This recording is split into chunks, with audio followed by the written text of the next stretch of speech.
शुरुआत धनंजय जी आपसे ही करूंगा, क्योंकि उत्तर भारत में तो बीजेपी का एजेंडा है वो साफ है, एजेंडा साफ है कि वो धर्म की राजनीति पे अपनी पिच पे विपक्षियों को खिलाएंगे और चुनाव जीतेंगे।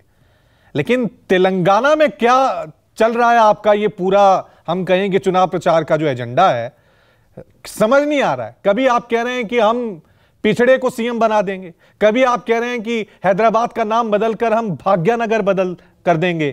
तो क्या खेल रहे हैं, क्या एजेंडा है आपका, किस दिशा से आप चुनाव लड़ रहे हैं तेलंगाना में? रवि जी, सबसे पहले तो विडंबना यह है कि जो बात आप कर रहे हैं उत्तर भारत की, विडंबना यह है कि विपक्ष संस्कृति का नहीं बल्कि विकृति का पर्याय बन चुका है। उसे अपनी विरासत से जुड़ने में गर्व नहीं बल्कि शर्म आती है। विपक्ष का शर्म आना और शर्मसार होना अलग बात है, और हम संस्कृति से जुड़ने की बात कर रहे हैं तो आप उसे धर्म की राजनीति का नाम दे रहे हैं। भारत की आत्मा क्या है? भारत एक धर्म प्राण देश है और इस धर्म उसकी आत्मा के केंद्र में है, धर्म के केंद्र में। तो और आप जहां, इसलिए हम जाति और धर्म हम नहीं बांटते। धर्म के आधार पर इस देश का बंटवारा किसने किया था ये सबको पता है, कांग्रेस पार्टी ने किया था। और अलग अलग जातियों को, चाहे वो दलित को दरी बिछाए और पिछड़ा जो है वो पांवपोछ बन जाए, ये कांग्रेस ने किया। हमने, प्रधानमंत्री ने क्या कहा? इस देश को आगे बढ़ाने की बात कही। भाई कोई जाति और धर्म की कोई बात कही तो बताइए। उन्होंने, चाहे वो चर्मकार हो, स्वर्णकार हो, चाहे समाज के अंतिम पायदान पर खड़ा हुआ इंसान हो, सबको आगे बढ़ाने का सूत्र दिया। मोदी ने जो मंत्र दिया, आने वाली पीढ़ियां उस पर मंत्रणा करेंगी कि सबका साथ, सबका विकास, सबका विश्वास, सबका प्रयास। और जहां तक तेलंगाना की बात है, ये चुनाव का अंतिम चरण है, पर यह अंतिम चुनाव नहीं है। चुनाव आते जाते रहेंगे, दल भी बनते बिगड़ते रहेंगे, पर देश को आगे बढ़ना है, देश को मजबूत होना चाहिए। राष्ट्र ही हमारी साधना है और राष्ट्र ही हमारी आराधना है। हमारे चिंतन के केंद्र में चुनाव नहीं, राष्ट्र है। चुनाव के साथ साथ इस देश के आम जन की पीड़ा है, और तेलंगाना के आम जन के मन में, चाहे राजस्थान के चुनावी रण में, चाहे मध्य प्रदेश के मन में, चाहे छत्तीसगढ़ के क्षण क्षण से एक ही आवाज आ रही है। न प्रधानमंत्री नरेंद्र मोदी जिस तरह से इस देश का सशक्तिकरण कर रहे हैं, विकास कर रहे हैं, समाज के अंतिम पायदान पर खड़े व्यक्ति की चिंता कर रहे हैं, गांव गरीब किसान की जो पीड़ा को समझ रहे हैं, उससे हमारे साथ खड़ा है। धनंजय जी, आप कह रहे हैं एक ही आवाज आ रही है, लेकिन पिछले कई महीनों से हम देख रहे हैं देश की सियासत में एक ही आवाज आ रही है, और वो आवाज है पिछड़ा जाति, ओबीसी। और ये मानना पड़ेगा आपको कि इस बार विपक्ष ने आपको मजबूर कर दिया है कि आप जाति के पिच पे खेलें, और आपको घोषणा करनी पड़ी कि हम सीएम बनाएंगे तो पिछड़ा सीएम बनाएंगे।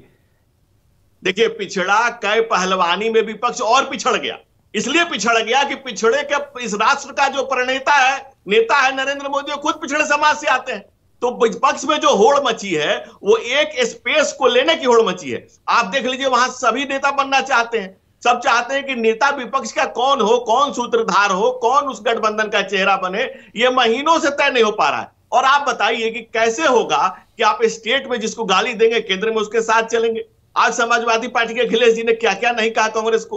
वो शब्दों को हम लोग चित्रकूट कहने वाले लोग हैं, वो चिरकुट का पता नहीं कहां शब्द ले आए और क्या उसके मायने हैं। अखिलेश कांग्रेस के बड़े नेता ने कहा।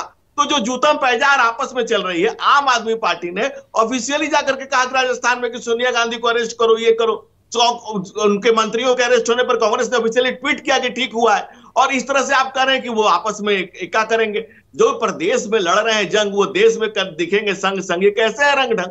जो एक दूसरे के साथ खड़े होने का ड्रामा कर रहे हैं, जीवन भर एक दूसरे के खिलाफ लड़े हैं। और कांग्रेस पार्टी से अलग होकर के तृणमूल कांग्रेस बनी है, तृणमूल कांग्रेस पार्टी से अलग होकर के राष्ट्रवादी कांग्रेस बनी है, या राष्ट्रवादी कांग्रेस यानी कांग्रेस राष्ट्रवादी नहीं है, ये कहना चाहते हैं।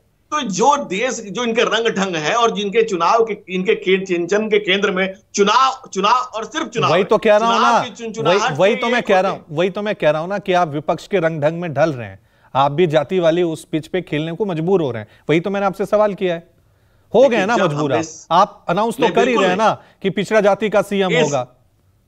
देखिए, ऐसा है ना कि मजबूरी ऐसी कोई नहीं है। प्रधानमंत्री जी ने क्या कहा? पिछड़ा सीएम होगा, क्योंकि पिछड़ों की चिंता, पिछड़ों के प्राण में प्रधानमंत्री नरेंद्र मोदी बसे हुए हैं।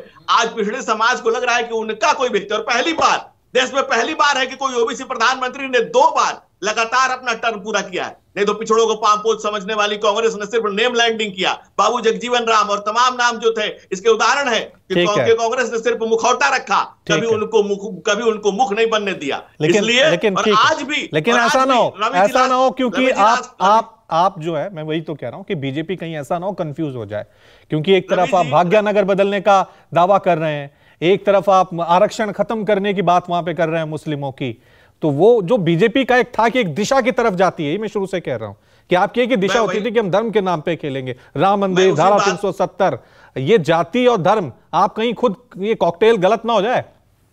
रवि जी, मैं आपको स्पष्ट बता रहा हूं, ये आपकी समझ का फेर है। हम लोग पहले से क्लियर हैं, इदम राष्ट्राय इदम न मम।